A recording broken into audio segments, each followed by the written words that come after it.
I'm Vin. I'm Sori. I'm Zonia. Zonia, Zonia this is your first one with us, right? Yes, yeah. Yeah. Okay. So this is one of the exclusive. Yeah. I don't think I see a lot of reactors doing this with their people. No. So Yeah, I don't really watch a lot of reactors. You guys are pretty much the only ones that I watch, but every once in a while somebody will send me like a reaction that some other reactor like Hefner or something like that. So I get a little bit of exposure to other reactors, but I'd say in general, from what I've seen, you guys are pretty much the only ones doing these kinds of collabs with their audience. Right. Audience collab. Shout out to big homie Alex Hefner, by the way. Just got engaged. I saw that on his Instagram. He did? Yeah. True story. Very cool. Every time I see a picture of them, I think they're so cute. They are. A very, very photogenic club. Me, people are always like, what's that guy doing with that supermodel? Okay. Stop that. So we are doing a collab together. If you want to know how to collab with us, hit us up, vinandsori@gmail.com. We'll hit you up with the details. If you want to check us out on other forums, we have timely, topical, political commentary in Middle America, Vin and Sori. Or My Sori Life, behind the scenes with our family. True story. Okay, this is Brutal Decay. This is CHRONOSPHERE. What do you know? Tell me about this band, Z. They're a band from Athens, Greece, and they're fairly new. They formed in 2012, and they're thrash. So I think the rest of it I could leave up to you. Well, one thing I'll say is that I'm trying to get them some popularity here in the US because they're really popular in Europe, but they really don't have much attention at all here in the US. They're totally underground. Oh, okay. What's up with that? They did an Asian tour. I think they've got a pretty significant fan base in Japan, from what I recall. But yeah, they're pretty underground here. And so what I want to try and do is get them some exposure here in the US. Okay. We met a Greek band at NAMM. Was that girl that did the impromptu? Yeah. Completely, oh gosh. Is that the one who is singing to the guy playing guitar? Yeah. Right. Yeah, they're a Greek band too, so what do you know? Okay. Wait, you remember that? Did we put a video out of it? You did, yeah. Oh, so we did. We got homegirl some exposure. Good. Oh, wait, was it on My Sori Life? I don't think I had enough information on that one. It was like a random clip. I think it was on Facebook. Dang it. Yeah, we actually had a little interview with them that I've got to locate. Oh. Yeah, I'd like to see that. Brutal Decay, CHRONOSPHERE. Let's do it.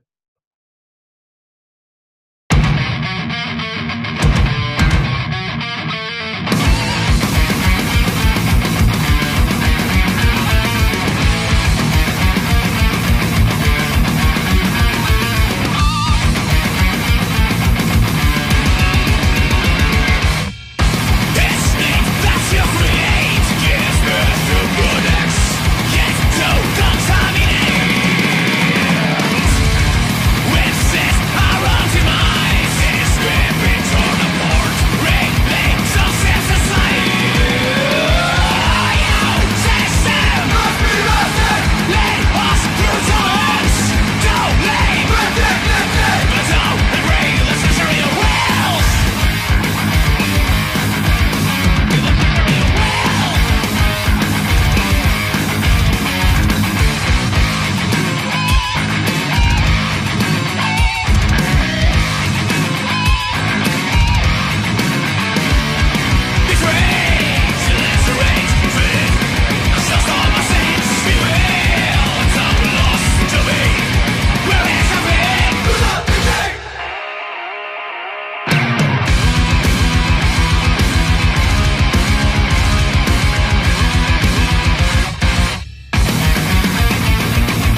97% owned, a truth documentary.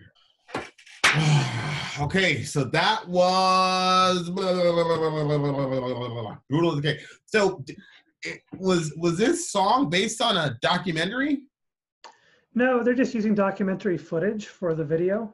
The song itself is based on financial situation, particularly in Greece, but around the world in general. Obviously, in 2012 in Greece, they had the Greece financial crisis going on at the time. Yeah, so, I was looking that up because halfway through, I'm like, this is real commentary on economics or whatever, and I was like, wait a second, they're a Greek band. So while I was playing, I was like, didn't Greece have I'm pretty sure it was Greece that had the debt crisis. They had a giant. That's what it says. Yeah, they had it was around, around 11, around 12? 2011, and it really sank to the economy sank to the bottom around 2012. Yeah. And wow. Yeah, it was like a couple years after our financial crisis. So at the time, though, when they formed, we were just kind of coming out of our Occupy Wall Street, Occupy movements and such.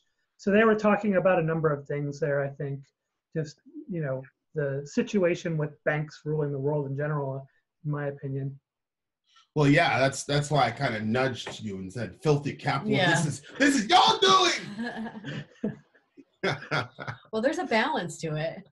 There ain't no balance. There is. These freaking guys, they're multi-quadrillionaires. What do you mean balance? Where are you seeing balance? No, I'm just saying there's a balance to capitalism versus socialism. Like there has to be a. Go ahead. There has to be. You can't just pass out everything the same to everybody, no matter how hard they work. I mean, look at our children. If we were in this house, like a socialist house, there are some people who would never progress because they're going to get a blanket at the end of the day, just like everybody else. Well, sweetheart, everybody gets a meal regardless of how hard they work. Yeah, and if anybody was hurt, they would get medical attention no matter how hard. No, I think that medical should be available to everybody. So we function socialistically in this house. None of the kids pay rent. Yeah, but what I'm saying is, if you paid everybody, no, we don't. No, what do all of them get? Do all of them get allowance? I don't think that's relevant. Do all of them get allowance? So Sonia, how did you feel about the song? See how he's just sidestepping that. Only one works hard enough for an allowance. I love that song. That's my introduction to the band. Was when that video came out. It was one of those like new suggested videos popped up in my feed because I watch a lot of thrash videos and listen to thrash music on YouTube. So as soon as that one dropped, I think it was December of 2013, it popped up in my feed as a suggested song, and I listened to it, and I loved it. It had that fast-paced tempo that you don't often hear, where it's like really high tempo, but at the same time they break it up and they give it, dynamics and change it up so it's not just end-to-end high speed. Yeah, but my favorite part was when they would say "Brutal Decay." Yeah. That groove part that they do was a really good.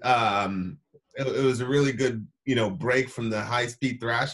But that groove part, it was still fast, but it wasn't as fast as the original tempo of the song. So it worked because it was kind of like a slow down. I love that. I love when bands do that, when they go fast and then they put a groove. It's fast and a lot of like tremolo, palm mute stuff. And they go. Love that. Love it. These guys are they're like a legitimate. I can't say they're a legitimate thrash band because I don't know. But this song was a legitimate thrash song. It was like old school Slayer. He kind of had the He had Slayer on his shirt. One of them. Well, yeah. You get the Slayer is definitely a influence for these guys. I mean, not the Kerry King terrible soloing stuff. I don't know, Z, how far back your Vin and Sori journey has been, but I went through some drama with some Slayer fans because I wasn't a fan of Kerry King's soloing. Yeah. Or random scribbling. Most of us who, well, at least like when you talk to most guitarists who are into thrash, they'll say the same thing. They're like, Yeah, Slayer's an amazing band. Not much for solos, but And they're like, well, it was supposed to be chaotic and stupid. And I'm like, okay, fine, 1 or 2 songs, but not all of them, Kerry King. Anyway. Yeah, even Kerry King, early on, one of the things that he said that his solos were intended to be chaotic and to be reminiscent of, I think he said, the screams and wails of victims or something like that. So that was like something he said back in the 80s. I don't know if he still feels that way, but we should have had BM Fan on for this one too, because like it says right there, you work, but someone else benefits from your toil. Like, isn't that the line for the Socialist Manifesto, right? Yeah. Is that the work? Yeah. He well, the lyrics, they talk a lot about, from what I can tell in the lyrics, it talks a lot about not just money ruling everything and banks ruling everything, but about the whole concept ruling your life. So consumerism and racing toward an inevitable demise while you're distracting yourself with a bunch of consumerism. The lyrics kind of seem to play out that way. So they talk about, the underlying evil element of big banks ruling everything, but also this sort of well manufactured consumerism that we're all a part of now, and sort of like a demand was manufactured, but we bought into it, and it now rules our lives. And so when you look at the lyrics, matter of fact, I should pull them up too so I can refresh my memory on them. Well, look at it right now. When you said it, each need that you create gives birth to products. Yep.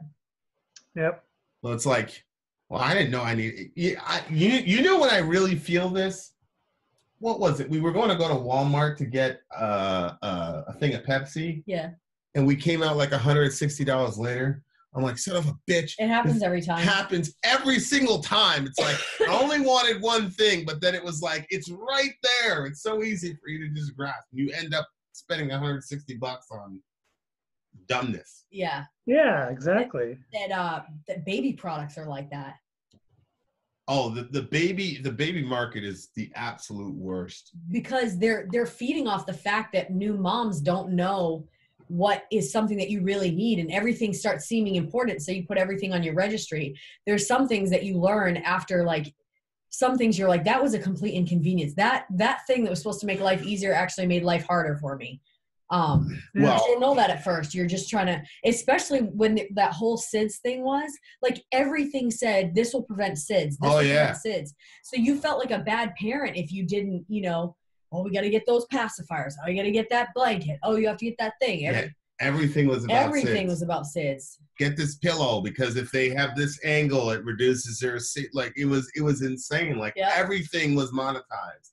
Yeah. Like it's like they monetize your worst fear as a parent. I know, that's awful. You're right? gonna roll up and find your kid, whatever. Yeah.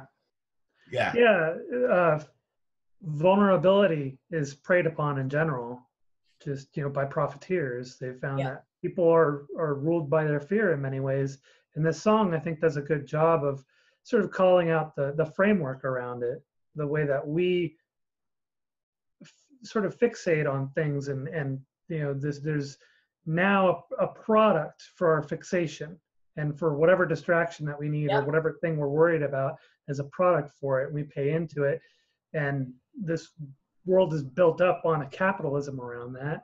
And from what their lyrics are saying, it calls out, I think, a couple different things. It calls out the fact that we fuel that with our consumerism, but also the fact that people are working and barely making a livable wage, yet the people at the top are profiting significantly off of their labor and toil.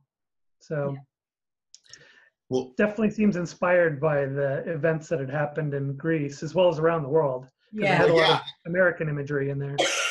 That was the thing that I was like, halfway through the song, I figured it out. I was like, wait a second, didn't the Greeks have like a major... There was one line that was crazy to me. They're betrayed, illiterate, treated as nonstop machines. Yeah. Oh, yeah. And I don't know how much of this is propaganda and how much of it is real life, but there was that I was watching, I think it was Jimmy Dore. Are you familiar with Jimmy Dore? Oh, yeah. We'll probably have him on the show at some point. But that would be cool. but he was talking about Amazon. Mm-hmm. And you know, they have these, like, I don't know how real this is, but it's supposedly if you work in the Amazon warehouse, they have these clickers that it's like a body attached GPS that like tells your manager how hard you're working or whatever. No And way. you've got to keep a certain like mileage per hour or whatever. I mean, I worked at a Walmart DC one time, and you had a certain number that you had to hit, you know, which in every company you have it, but like Amazon had it like down to a science where like people were choosing between going to the bathroom or hitting their mileage per hour. Like, I remember hearing about that. You know, that type of craziness. That's crazy. And but it's like, you know, you become sort of dehumanized, and then now these people become like machines. Yeah. Oh yeah.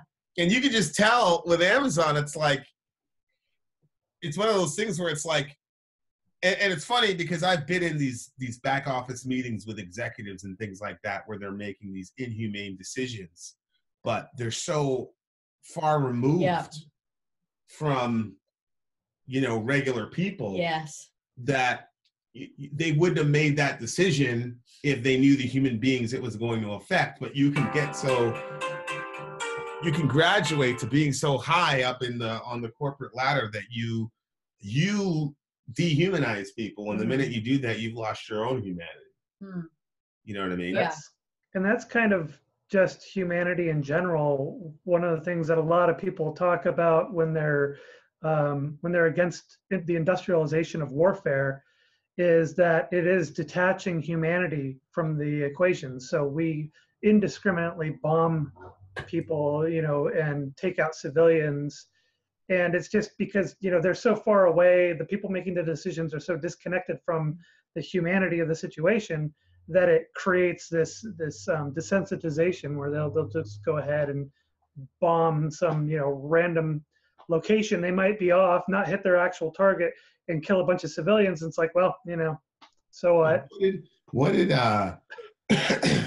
did Prince Harry got in trouble a couple of years ago? Prince Harry was the son of Princess Diana. We talked about her, and he got, because he was in the military. He was in the British military, and he got in trouble for saying that it was either him or his buddy were controlling the drone stuff or whatever, and he said he compared it to a video game.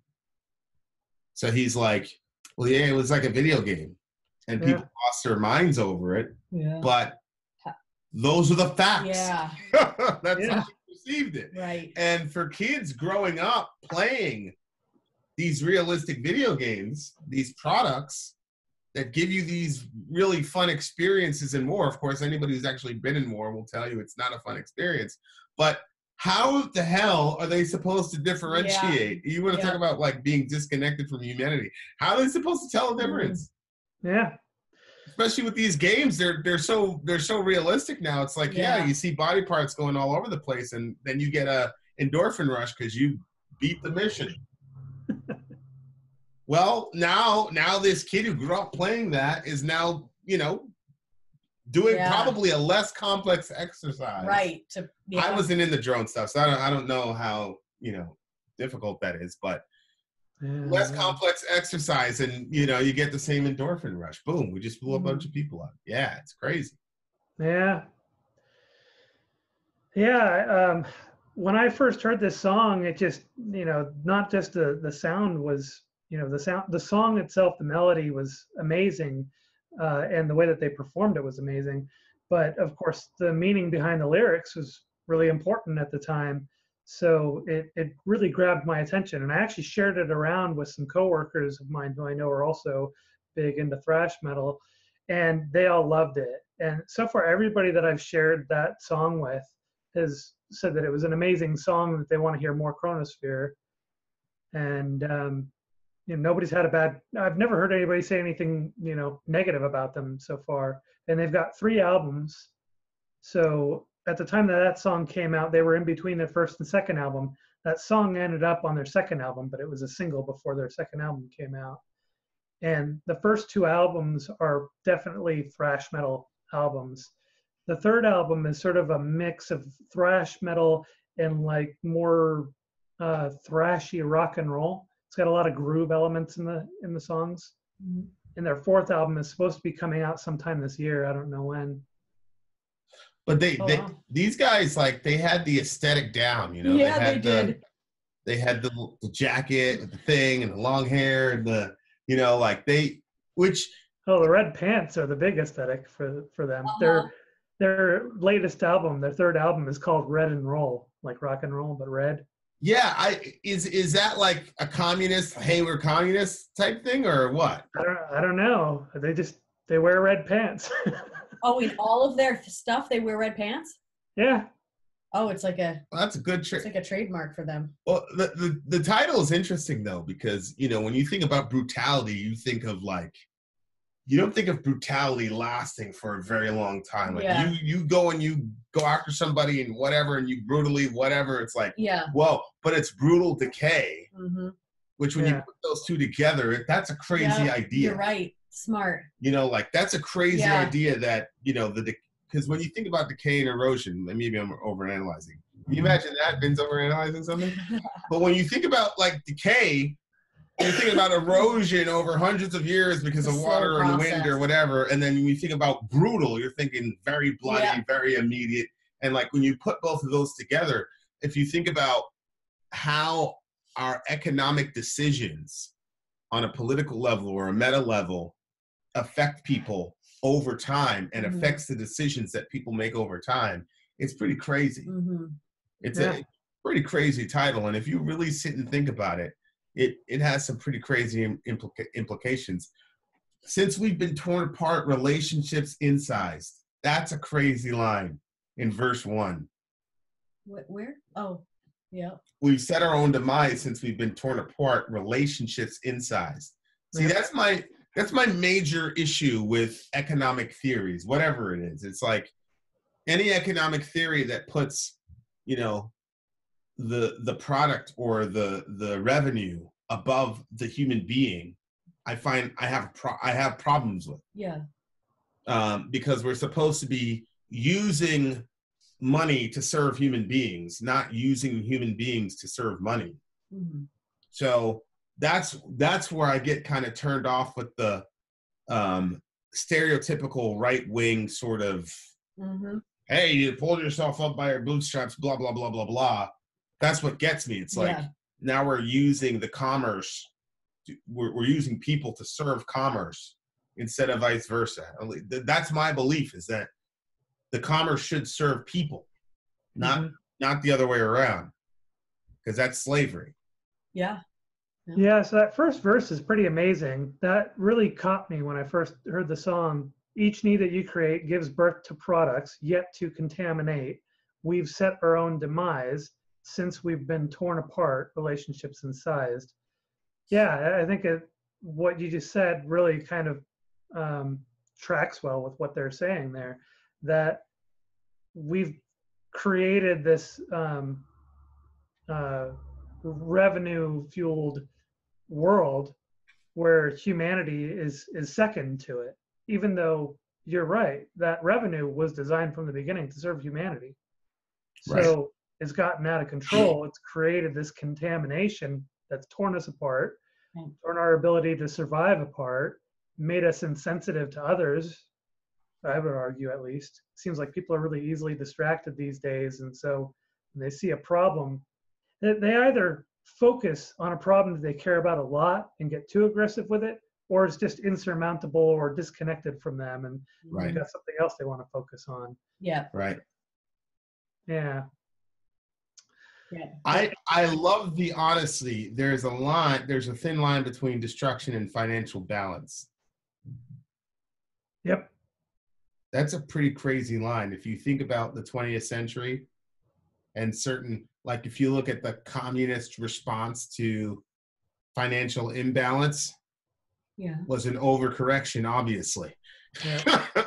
Like eating the rich and sending people off to the gulags and all that was an overcorrection, right? Like, I am not completely willing to throw away socialism / communism. Like, people freak out, they go crazy when I say it. because we're Christians and so we're supposed to be aligned with the right wing or whatever. Mhm. I'm not completely ready to throw out those financial systems, although I know, historically speaking, due to the overcorrection, a whole bunch of people died. People die under capitalism too, but they're not dying in the same way, and so it's easier to not attribute those deaths directly to capitalism. But there was just some woman a couple days ago. Did you hear this story, Z, where she was an activist and she died because she didn't have coverage? That's insane. No, I didn't hear about that. Yeah, it was pretty That's crazy. insane. I was going to shoot a Middle America video on it, but I it was too emotional. That's I don't understand. Carrie Ann Lucas, disability rights activist and attorney, dies following denial from insurance company. Wow. That happened 25 February 2019. Well, you know the story of Death, the band Death, and Chuck Schuldiner. Vaguely. Schuldiner. He was diagnosed with cancer, and it needed a fundraiser to raise the money to treat the cancer. Yeah. Which is crazy. You've been diagnosed with cancer. So a whole bunch of bands got together and did a benefit for him and raised money to get his cancer, operated on, get the tumor cut out of him. Honestly, that probably would have been the difference had he had coverage, because he could have gotten treatment a lot earlier. They did raise the money and he got the tumor removed, but a couple of years later, some of the cancerous cells were still there and made their way through his system and metastasized, and then he died. Yeah, you don't remember that, but I can't believe that. We had a conversation about it. And so the difference could have been that had they operated on it early instead of this long drawn out period. I think it was like a good 10-month period where he was trying to pursue treatment and couldn't get it, and then they did the benefit and raised the money for him. So close to a year. How come, like, our hospital, if you don't have medical, then you can go and get state aid, and if you don't have state aid, like let's say you get denied for state aid because of whatever reason, then you apply to the hospital and they have free care at the hospital. This isn't all the way across. Well, there's people that end up in this gray area where they can't afford the treatment, but they make too much money for. Yeah. So like I employ people, and there are a lot of times when they couldn't work X amount of hours because they would lose their medical coverage. That's right. See, that's the other thing. It's like, pull yourself up by your bootstraps. These people were willing to work, but they couldn't work to the point of getting themselves successful and upwardly mobile, because if they did, they would lose their health coverage, which they had a terminally sick child or whatever. It's not as simple as just saying, I see what you didn't want to work. And I'm not criticizing your point, but there's a lot of stereotypes like, oh, you just don't want to work. Like, no, I've employed these people. They do want to work. Right. It's just that they can't work to the point where they lose their medical coverage. Right. Yep. So yeah, it's crazy. Carrie Ann Lucas, disability rights activist and attorney, dies following denial from insurance company. And I'm sure there's probably some leftist propaganda there, and it's not all whatever, but I mean, this is happening like all across the planet. Yeah, well, the fact is the insurance industry has a big lobby as well, and they're funding our representatives. They're funding their elections and getting promises out of them to ensure that the system remains broken, basically, so that it's difficult for people to get state subsidized coverage, forcing people to have to go down the route of paying for insurance.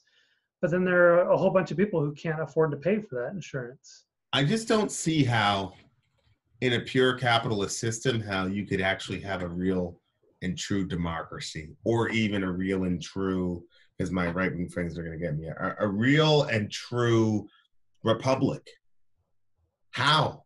Because if you have just a straight up capitalist laissez-faire system, how is it not? How then do you stop people from buying politicians? How can you do that? I had one guy, I think it was Umar Johnson. He basically said that they're mutually exclusive. And I wouldn't go as far as saying they're mutually exclusive, but I'm not sure. I'm not convinced that they're not mutually exclusive.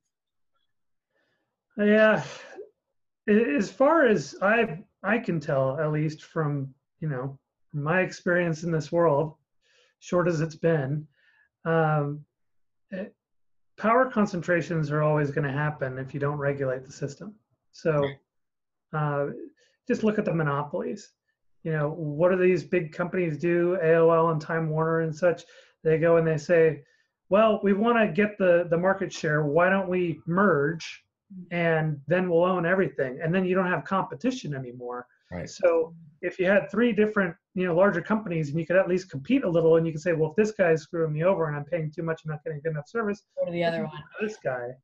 But once they merge and then they drop their overall level of quality down, because now they own the majority of the customer base out there. Well, then how do you even compete with that? The small guy can't even make it in because they now control so much of the market.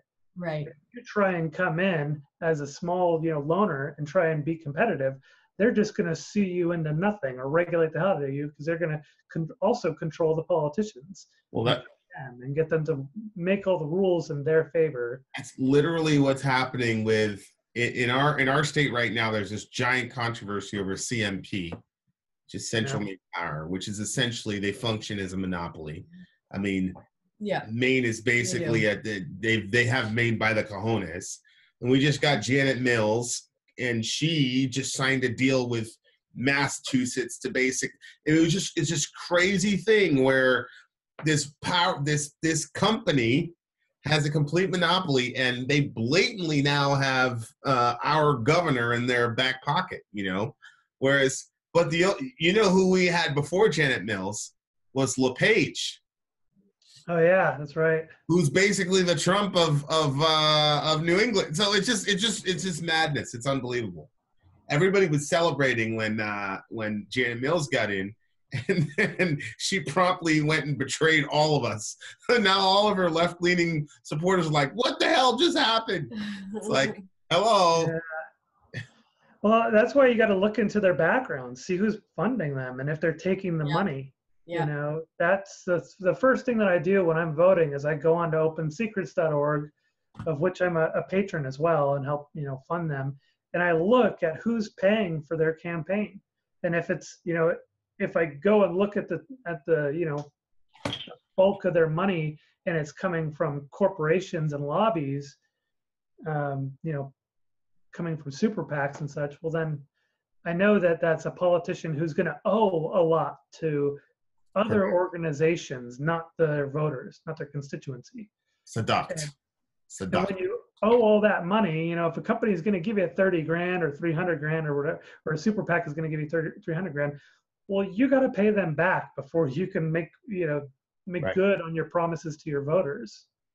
This is probably another Middle America commercial, but we've got to deal with the AOC thing that came out. Somebody posted that on my website, but on our website. But so we'll see. What do you give the song? For me, easy 10. Easy 10. Easy 10. What about you? Got all the elements.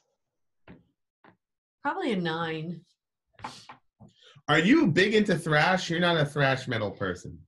I don't know, because when you said thrash at the beginning, I couldn't remember what thrash sounds like, but I like the sound of this one, especially because they had that brutal decay part.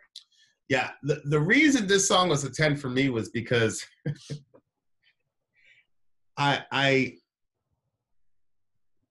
my relationship with economic theory has been a sticking point with a lot of folks in the village, because like I said, we're Christians and we're pretty explicitly evangelical Christian, and most of the time, for whatever reason, evangelical Christians have canonized capitalism.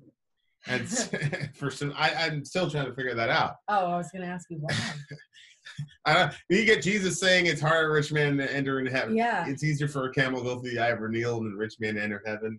And those who pursue wealth pierce themselves with many griefs, Paul said before he died. And then You know, the love of money is the root of all. So it's like, it's just crazy to me that you would assume the default Christian stance would be not capital. Yeah. You'd think it would be much more communist. Right, Really. right, right. If you take a look at what Jesus did through his lifetime, it's much more at the level of community and you know, giving out equally, helping lift people up who are around you, and not asking for something in return. Right, right. Jesus and shoot, Muhammad, he died with 1 dirham to his name, and he made sure that Aisha gave it off to the poor because he said he didn't want to stand before Allah with any worldly wealth or whatever. So it's like it's crazy to me. Like, okay, we can't be like Jesus. Can we be like Muhammad? Can we be like somebody? Who cares about other human beings? Subhanallah. All right. It's a 10 for me because anytime somebody goes after a greedy system, then, you know. And they're not saying that people shouldn't make money. I'm sure they're not giving away their CDs for free. They're not saying that's the other stereotype that happens. It's like, oh, you benefit from capitalism. Yeah. Well, one, people do own small businesses in socialist countries. Like, you're still allowed to have a small business in a socialist country. So I'm not saying that the free market is a bad idea as a whole. I'm not saying any of that, but I do think we got to look at this stuff in the face, man. People's dignity, people's lives that we just talked about with people dying because they don't have the capital to fund proper health care. I'd lose my mind if that happened, you know? So, and the nonstop machines thing is crazy to me. Yeah. You know? That was terrible. Because there's so many things we can talk about, like the automation of things like in Walmart, you know? Yeah. Where automation is that's a big topic right now because there's a lot of people talking about automation. Now in China, they released that footage showing the brand new warehouse that's completely automated. Yeah. So a lot of people are talking about that, and I'm actually heavily invested in the automation industry. So I do have a lot of money in ETFs and certain stocks that target automation and robotics. And so I pay offline and help diversify our portfolio. It's inevitable. It's going in that direction, and I work a lot with AI, so it's kind of something I want to both fund and pay attention to. Right. And at the same time, I'm also aware of the fact that it is doing away with a series of human labor jobs. So I don't think that's the end game, though. I think that we can still have automation and move toward it. And I think that we can create new workforces out of older workforces, or, you know, people who had other types of jobs, give them other opportunities and give them the chance to work in a world that won't automate their job away, that they can be and you know, part of that. Maybe you can lower costs with things because they don't have to pay health benefits, etc. So, you know, that can of juju beans will be less expensive. So it's a 10 for me, 9 for you, 10 for me. And now that you've given your rating, I can tell you that the band knows that you're doing this reaction. No way. Yeah. Well, I didn't know that before. So shout out to CHRONOSPHERE. You guys took care of business. Much love to you guys. Maybe you can get us an interview. I don't know them that well, but I've left them a few messages on their page, and they responded yesterday to the one where I told them I was going to do this reaction with you. Oh, that's cool. No way. All right. Shout out to CHRONOSPHERE. Appreciate you guys. As if you kept that secret from us, see, because you wanted the real sort of whatever. I didn't want to bias you at all. Yeah. Smart. Vin out. Sori out. Gone. Oh, Yeah. I gotta do this over. We gotta do this over. Strike that from the record. Vin out. Sori out. Z out. Gone.